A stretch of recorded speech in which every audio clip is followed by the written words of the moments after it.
Welcome to Schmidt List, a podcast on innovation, creativity, and entrepreneurship. Join host Kurt Schmidt, president of Foundry, as he and his guest share valuable insights and strategies. This is the perfect opportunity to explore fresh ideas to improve yourself and your business. Come join Kurt as he interviews this week's inspiring guest. David, how are you today? I'm doing great. Happy to be here. That's good to see you. So, David, tell me about the work you do and who you do it for. Yeah, I own and run Digits.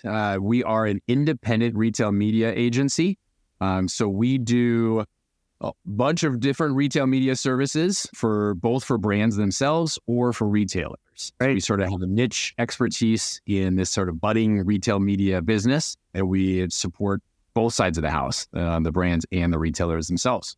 Very cool. Well, retail's been pretty steady for the last few years, really. I mean, nothing new going on with in the world of retail. I mean, I catch up sarcasm in that one. So obviously you've been doing this a while, so you've had to go through pandemic. Obviously, from your perspective, what was the biggest hit besides foot traffic to retail during the pandemic times, and then what are you seeing now? Yeah, so Digits has been around for about 7 years. So we got our start with brands before COVID. And a lot of what we do is especially help brands be really good at digital. And so a lot of that is then e-commerce, right? E-commerce grocery. And so the way I talk about COVID is brands, at least at Target, where we do a lot of our work, used to do 2% of their business digitally. And then COVID hit and they started doing 15% of their business digitally. And so pre-COVID, brands that wanted to be good at digital would work with us to want to do their digital capabilities. And only the ones that really wanted to be good, if you will, they had high expectations in themselves would hire us. They were more exploring. Yeah, they were like, all right, we'll hire this agency, do some work, try to be really good at it. But then once COVID hit, it was no longer a want to be good at digital at grocery. It was a must, right? Mm-hmm. And so within about 6 months, our agency went more from a sort of a nice to have to a need to have. Like, they need to be good at this. Either they're going to hire us, or they can hire somebody else, or they can be good at the accounts, whatever. But it's these functions are no longer nice to have. They're mission critical. And that's the biggest thing for COVID for us. And do you see that has just carried on past COVID? Has there been a dip where people are like, you know what, let's all go back to the grocery store, screw this digital stuff. We did it, we hated it. Now we're going back to foot traffic in the store. What are you seeing? It's bigger than ever now. And so again, just using our Target business as a benchmark, the grocery side is about 19% digital within our client base. Mm-hmm. So it's continued to grow a few percentage points every month for the last year or two as COVID's kind of died down. But it's its highest. Like, last month's numbers were the most digital business that our clients have ever done. Wow. Yeah. Because obviously when you started, one of the biggest things, and even in the years prior, mobile was a big concern, right? Was how are we addressing mobile from a digital perspective, and just being able to give information to people through mobile devices. So when it comes to that digital side of retail, is mobile a big chunk of that as well? Absolutely. It's by far number one. Within our grocery clients, about 95% of digital transactions are done mobily. Mm-hmm. We like to joke, retailers will change things on their desktop experience, and we'll sort of joke the only people that notice are the corporate folk who are sitting on our laptops all day looking at Lenovo's. Yeah. But your average shopper probably has the app on their phone, and that's 95% of their communication with the grocery store, and it's just using that. Yeah, right. That makes sense. Well, tell me a little bit more about the agency. Sorry, I had to jump into the COVID thing because it's just so prevalent to me, especially in the work that you do.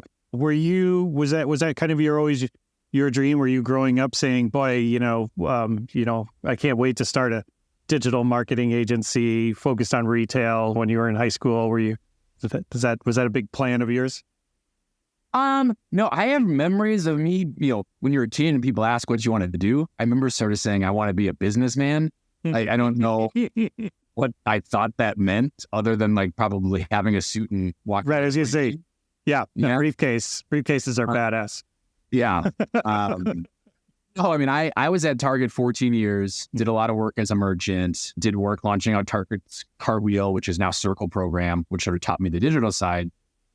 And the time had come at that point for me to probably find something else. A lot of change was happening at Target, and I was sort of interested to try something else. And digital grocery, Cartwheel, coupons, retail media, a lot of those buzzwords were new. And I sort of thought, well, if I left and I can find a couple people to help, and I really just started an agency as myself. So it was more of something that I thought I was really good at the time, and people would want to hire. And then it's just grown from there. And so started really niche. I mean, most people would argue probably we're still niche, like all we do is retail media. But, within the space, we've added a ton of capabilities from day one to now. I mean, it's 7 years later. And so we've grown. My team is about 10 people now. And so we're still pretty niche in the scheme of agencies. But, we have a 10-person team fully dedicated to retail media and bringing that level of expertise to our brand partners every day.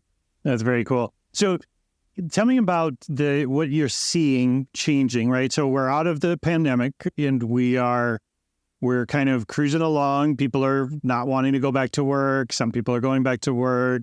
Some people are commuting more. Some people are going back to the stores. Malls are dying, no matter what. But what are you seeing right now? What are your clients and the people in your industry talking about is the thing to be focusing on in the future? Is AI a big part of it? What's your short-term and longer-term vision for what's happening in retail media? Yeah, for us, and just to clarify for any listeners, so we are like a business services firm. Mm-hmm. Like we are not in tech, right? Yep. We're sort of business services for tech capabilities is probably a way to think of it. So my point there is we're a little bit somewhat behind, or we're more in like mainstream in the idea of we help brands use their budget and their money to drive business. Mm-hmm. And so something like AI, I think that's going to be awesome in a couple of years, but our brands spend a lot of their money on it right now. Like, no, they're maybe dabbling in it, trying to understand what that might do for creative or whatnot. But like the majority of their budgets are still focused on like search marketing, third-party marketing. What's probably newest in that space that's kind of approaching mass would be video capabilities, sort of in retail media. Whether that is videos on Hulu or YouTube or TikTok or even like Instagram Reels, or some retailers are putting videos up on their site to kind of engage customers. Like if you searched for pizza, you might actually see a moving video of somebody making a pizza or cooking a frozen pizza, whatnot. So within like a mass bucket, using video as content is probably the newest thing that is still a small piece of the budget pie, but is close to probably in the next 6, 12, 24 months being like more of a dominant piece of their budget versus it's just all display or all just search today. Yeah, I think it's an expectation people have because, I mean, if you think years and years ago, Zappos was pretty good. They had videos for most of the products they'd put up. There'd be some sort of short review that was like 2 minutes long. I see places like Gap or Banana Republic, Old Navy starting to incorporate some more video previews of models walking around with the clothes on. Amazon's doing a bit more. Plus, they're doing their own QVC type of stuff, right? So, and because again, to your point, I think Instagram has shown people really like the idea of shopping visually. I've always told people I feel like Amazon's biggest competitor might be Instagram. When it comes to shopping, which people are like, what do you mean, the picture place? I'm like, it's turned into more of a shopping place these days. When I say all that, what are the things that come to your mind? I completely agree. Like I just said, at some point in the future, video will be the dominant content form. So we as Digits, to kind of play in this space, actually launched a TikTok channel. So a lot of our clients had told us like, oh, we know about Facebook marketing, we know about Instagram, like we've done that for a while, but a lot of them knew about TikToks. So I think it was about a year ago, we launched a TikTok channel called Target.trip. And we post content every day with the goal of being an influencer to drive shoppers into Target and presumably for the products, that our brand partners are for, right? Mm-hmm. But being like an authentic voice of what's new at Target, what's cool, try on this shirt, look at these new flavors of Oreos, whatnot. And the engagement there is strong. Like shoppers that see it, I don't think 10 years ago, if you would have said somebody wants to watch a pre-shopping video to go to Target, like people would have been like, think you're crazy. But people like engaging with that. I don't know. It sort of helps them plan out their trip. Another way to think of it is maybe it's like for digitally first shoppers, that's almost their way of like being in store. It's like their way of being inspired to see a product because they're not going to actually walk around the aisles themselves, right? Like they're just going to click on an app, and that's not really as much fun, at least from a shopping as like entertainment idea. So, yeah. Well, who's doing it well these days when it comes to retail marketing? Like, who are the players that your clients are spending the most money on? Is it still just Google search ads is top of line? It usually follows the business. Largely the sales dollars and the marketing dollars will flow. Amazon from a pure digital is still the best. They are, you have to spend money to sell your product essentially. So you're like a necessary piece of the demand channel. On the big box side, Walmart's starting to get into it a lot better. Obviously, they're huge as well. And so a lot of dollars will flow to Walmart, but their Walmart Connect business is pretty cool. They have something on their site that they're piloting out called with like firework video. And so I don't think it's huge in as far as dollars yet, but they're really testing into like live shopping and other business there. On the small, I don't want to say smaller, but it's smaller than those big boys, is even just like Instacart. So Instacart has a really great user interface for brands where you can set up display ads, keyword shopping ads, brand video, like pre-roll video on ads. And so, and it's really, it looks nice on their UX for brand shoppers to kind of get in and set things up, so that they've done a good job, I think, focusing on like the spender as well, not just the customer. So like the way to intake some of their cash. And so that's I guess those are the industries sort of we focus on. We don't get into Google search ads too much. Most of the brand partners have big teams focused on those. And so we sort of let them manage that business, and we manage, more retail side of it. Sure. Well, my agency, we do a lot of tech, and that's where we focus on. And I would say that's where we're seeing the biggest opportunities with any of our clients that might be in a retail space or e-commerce space, is the user experience and improving it over and over again, because they're used to certain patterns on other applications, and they're expecting those patterns to show up in their apps. And if you try to break those patterns to your unique need as a business, then that's when you start seeing a lot of complaints, right? Yeah. Because you'll have people be like, well, they just copied them, and it's like, yeah, they copied them for a reason, because you like it. Because you're familiar, right? Like, yeah, right. One of the things that I think these retailers are figuring out is like, they have historically thought of the brands as like their vendor, right? And like brands, hey, you do whatever we ask because we carry you, and that's good. But in the media side, the retailer themselves is the vendor. So it sort of flips it.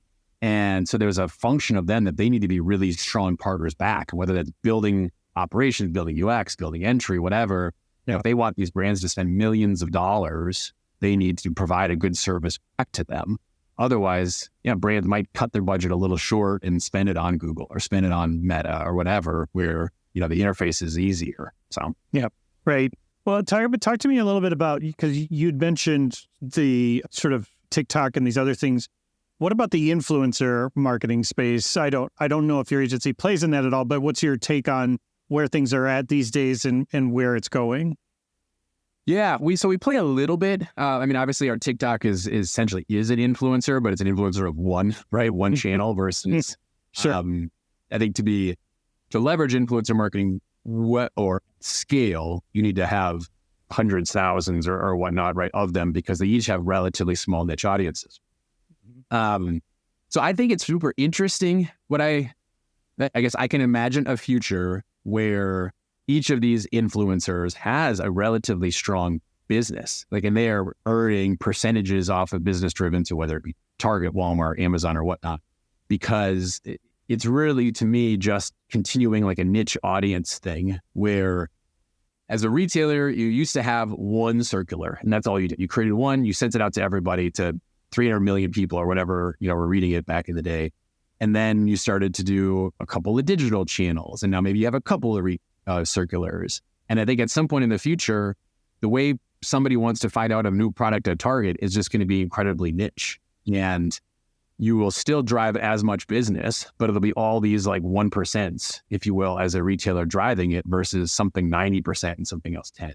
So I don't know how it's going to come to life is my short answer. But like, I think the idea of influencers and the idea of niche podcasts or Instagram accounts, whatever that is going to keep interesting, like that digital shopper. And that's how they're going to find out about products and how they're going to click to buy. And like that just demand channel, I think will keep growing. But part of the reason we started ours is I'm not sure how it's going to all figure out. And so I was like, all right, well, with our hands dirty, we might be able to start to figure that out a little bit for ourselves and or brand partners. Sure. How that grows. Well, it's constantly shifting sands, right? The consumer market is finicky, right? And so they'll shift right out from underneath you. So all the plans you have are great, but then all of a sudden this new thing called TikTok shows up and everybody's like, oh, what's this? The old music app? Like, oh, why? It's super huge right now. I mean, could, if you wanted to start a brand tomorrow, you could start a brand of, I don't know, something easy to ship, right? Some sort of like dehydrated orange juice or something, right? And then like start a TikTok channel, sell it right through TikTok and have it shipped to everybody's house. And that's all you'd have to do. You essentially be your own influencer, your own distributor, your own shop, whatever. Now that's not going to probably be a multi-$100-million business, but like you do that, start that yourself and be your own entrepreneur. Yeah, there's actually a guy I follow on TikTok who's a candle maker, and he started making candles years ago, and they were made overseas and everything, and he would sell them. And he's kind of a Brooklyn guy, so he's got a little bit of an accent, but he goes live every day, talks about his candles. And I recently just joined one of his lives, and now he's moved all of his production to the United States. He's got a new warehouse. It's like all of this through TikTok, like just like you were saying, like he's not a multi-millionaire, but he definitely looks like he's doing pretty well. Yeah. Yeah. And I think that's what's interesting for these mass retailers is I think that sort of bottoms up, like retail is only going to really continue to grow. And so if I'm Amazon or a Target, Walmart, Kroger, or whatnot, like how do they keep their market share, right? Like they're no longer selling those candles, if you will, right? Like how is Gucci going to keep their or get X% market share all of the candle market? Yeah, like the bottom 20% is filled with TikTokers and YouTubers and whatnot that are selling them direct to consumer. So that's where I kind of said, like, I don't know, right? Like, but whether it's a marketplace, who knows how these retailers are going to grab it. But I think as a trend, it's definitely still scaling. I expect it only to get bigger. Okay, well that's a great segue to. So if I'm a retailer, let's say I'm a Kroger, Hy-Vee, whatever, coming to David's agency, and I'm like, I'm planning for 2024. David, where should I be putting my money? What would you say to me? What should I be focused on? What do you see for the next year are good places for retail places to be placing bets right now? Yeah, so if you're the retailers we work directly for are mostly like regional grocers. And so like a Hy-Vee would probably be a good example where they're looking for expertise externally from somebody like us. And for most of those grocers, we are focusing on launching out what we call first-party retail media platforms for them.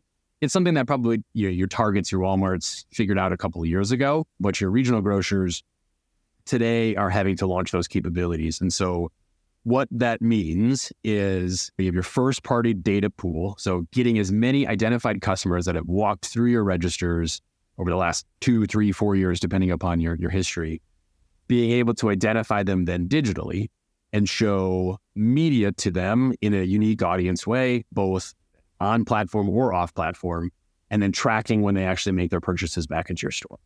So to a digital marketer, it's not that different or anything super new.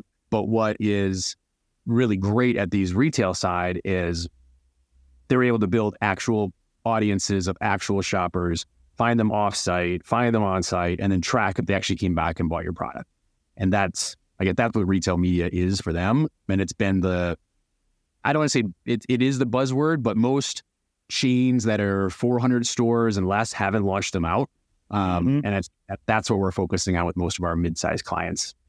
That's really interesting. I do see it's such a wild west a bit out there, right? Because you still got a strong showing. If you look at in-store numbers for things like even just the Mall of America or some of these local, they're still getting pretty good foot traffic. But like you said, a lot of people are doing a lot of their planning digitally before they go to make the most efficient use of their time. And if you don't provide them with the right tools and information, they're probably going to go somewhere else, right? Oh, yeah. Yep. Especially for the shopper and even for brands, like tools like a first-party retail media allow you to find those shoppers and talk to them almost one-to-one in a way. Like in the past, you used to say, hey, give me an end cap and I'll create this beautiful cardboard end cap that's going to like have beautiful imagery of my newest flavor of chip or whatever, right? And that sits up usually for 4 weeks. Today, we would basically say, all right, well, if you have 5 new flavors, let's find the ones, people that like spicy foods and show them the spicy flavor. Let's find people that like the savory foods and show them. And then we can actually track who comes back and buys it. And so you can slice and dice your audiences a lot of different ways, get them to buy it digitally, get them to buy it in store. And so like in some ways, back when I was at Target, my last job was like on the social media team as like the business guy of the social team a bit, right? And so I was very new to digital marketing at the time, but a lot of these tactics is what they used to do at the time. Like you could use Facebook to do all this stuff, right? And that was somewhat new maybe 10 years ago. Yeah, for sure. Now all those tactics are kind of coming to physical grocery stores, and big brands and sales and shopper teams are having to figure out, how do I use these to actually drive wheat thins out the door on an everyday? Right. Well, the all important wheat thin business, you've got to make sure it doesn't die down. It's propping up our economy right now. It is sometimes, but right. But I do find. Well, I wanted your comment on like mall traffic or whatnot, and so I have like a 10-year-old daughter, right, who is now starting to want to like shop and stuff, and so I actually have this theory that like malls or something like malls will start to come back. Because people want experiences of sorts, especially these kids that are used to just doing everything digitally. I mean, I can see my own kids, like when they go to the malls, they're like, whoa, like, what is this? Like all this stuff is here. And so I don't know if it'll ever come back to where it was, but the idea of a place to go to socialize and see and be seen and like shop and experience, I think there's a business there. It might just not be what the old mall used to be. It might be something different. And so I know Mall of America specifically is doing a lot of cool stuff, I think, to sort of be that, but I can feel yearning for that sort of within the younger shopper set, and it'd just be interesting to see what it turns into. Yeah, back to your point about the experiences being really important, right? I mean, when Apple first launched their retail stores, people were like, that's a really dumb idea.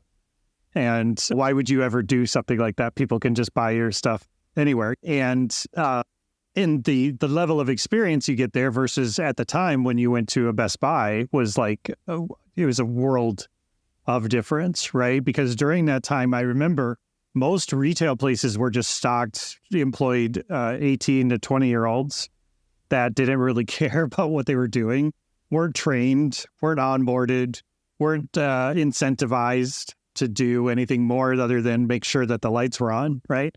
But now you're seeing in some of these places you go to, I mean, they've got pretty professional people, especially more upscale the brand is in those stores. So you're going in there not just to see what's on the shelves, but for an education, right? Yeah. Well, I think that's to the point of if 20% of a business like Target is transacted in an app, then it's really raised the expectations of what I want when I go to the store, whether it's a Target store or a small retail shop in a mall. I mean, it's pretty easy for me to create a order on my phone and have somebody literally get it for me and bring it to my house within about 90 minutes.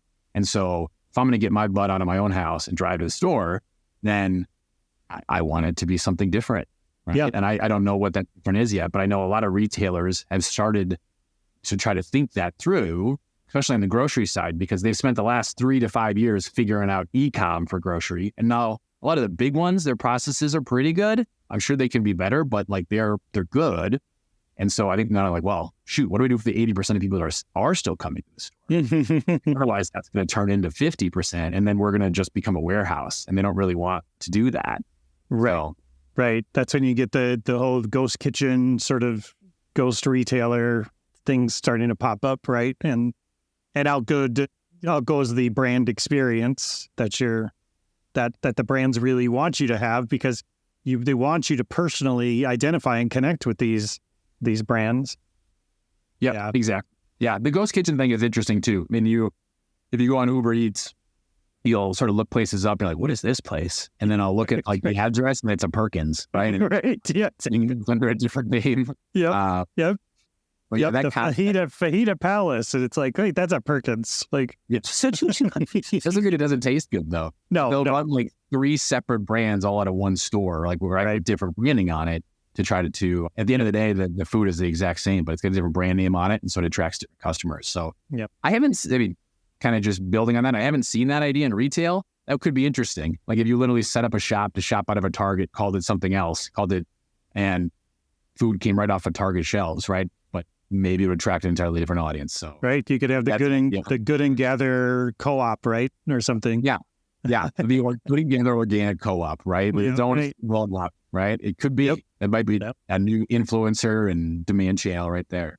Well, and that's the thing, is that I think the people that are getting the right data and getting the right information and doing the interviews and talking, engaging with customers are the ones that are going to be on top of things, right? Where I'm sure when you, early on in your career, I'm sure you experienced it was more top down, sort of a Target's going to tell you what you should be into and what you should be interested in, versus now where it feels like at least the good retailers have a definitely much more two-way street sort of approach with their consumers. Yeah, I think that's true. I mean, even Target just recently launched out, I think it's rolling out right this summer, is drive up returns, right? I think the customer told them that, hey, they really like drive up, right? It's the biggest piece of their digital business is drive up. Like it still happens locally. And they're like, oh, well, I have to return this shirt I bought last time. I don't like it. Like, why would I have to walk into your store to do that? Right. And so it's an awkward line. Yeah, they figured out a way to do returns through the app. You can get Starbucks through your app now too. And so I think that's something that probably 10, 15 years ago, Target would have freaked out about and been like, no, we need those people to walk through a register. So then they also shop the rest of the store. Right. But now kudos to them that they're like, nah, well, this is what the customer wants. And they might stop shopping or drive up altogether if we don't start. Yeah.